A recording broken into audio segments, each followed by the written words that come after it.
আজকে আপনাদের সাথে ছোট্ট একটা রেসিপি শেয়ার করব। পুরো ভিডিওটা দেখবেন, ভালো লাগলে অবশ্যই সাপোর্ট করবেন। আসসালামু আলাইকুম everyone, this is me Mahadiya, here is another new video from this Mahadiya. আজকে মাছ রান্না করব। 3 পিস মাছ নিলাম, কার্পো মাছ, সাথে বেগুন, টমেটো, আলু। তো বেগুন দিয়ে আমি ফার্স্ট টাইম রান্না করতেছি মাছ। যদিও অন্য অন্য বাসায় খাওয়া হয়েছে বেগুনের তরকারি, বাট আমি কখনো নিজে বেগুনের তরকারি রান্না করি নাই। তো আজকে ফার্স্ট টাইম রান্না করতেছি। প্রথমে হচ্ছে তেলের মধ্যে পেঁয়াজ কুচি দিয়ে দিলাম, আর পেঁয়াজটা আমি কিছুক্ষণ ভাজবো। ভাজার পরে হচ্ছে সামান্য পরিমাণ লবণ দেব। লবণ দেওয়ার পরে হচ্ছে আদা রসুন দিয়ে দিলাম। তো এটাও হচ্ছে কিছুক্ষণ ভাজবো লাল হয়ে যাওয়া পর্যন্ত। আর এই তো লাল হয়ে গেছে। এই পর্যায়ে আমি হচ্ছে পরিমাণ মতো পানি দেব, না হলে হচ্ছে পুড়ে যাবে।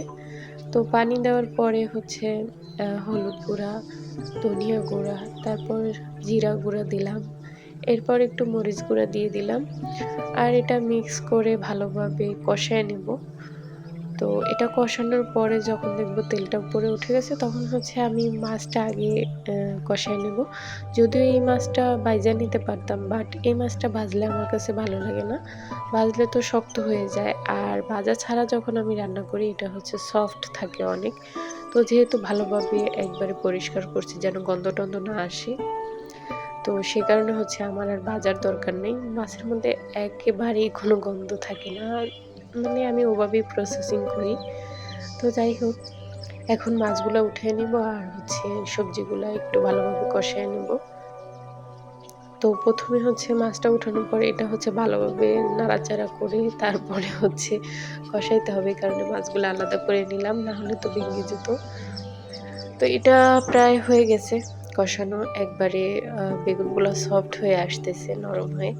তো এই পর্যায়ে আমি দিয়ে দিলাম পরিমাণ মতো পানি, যতটুকু লাগে আর কি। আর বেগুনের খোসাটা যদি থাকতো, উপরের ছোলাটা থাকলে বেগুনটা বেশি থাকতো।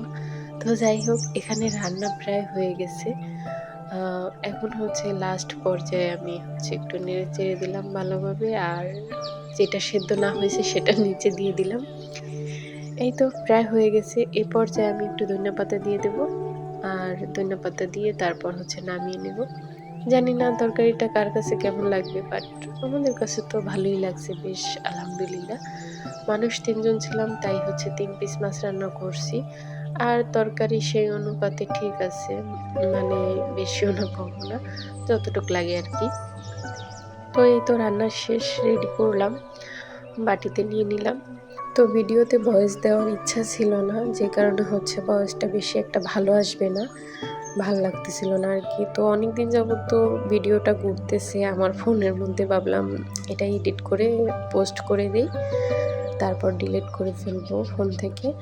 তো এই তো ছিল দুপুরে রান্না বাড়া, খাওয়ার জন্য রেডি করে নিলাম। আর এরপর হচ্ছে সন্ধ্যার সময় আবার একটু চা নাস্তা করলাম। চায়ের সাথে পরোটা কেন জানি ইদানিং খুব বেশি ভালো লাগে, তাই হচ্ছে একটা পরোটা ভেজে নিলাম, আর প্রিয় বিস্কিট, এলাচি বিস্কিটটা নিয়ে নিলাম। তো আমার ভিডিও আপনাদের কাছে কেমন লাগে জানি না, ভালো লাগলে অবশ্যই আমার পেজ ফলো দিয়ে রাখবেন, আমাকে একটু সাপোর্ট করবেন। তো আজকের জন্য আল্লাহ হাফেজ।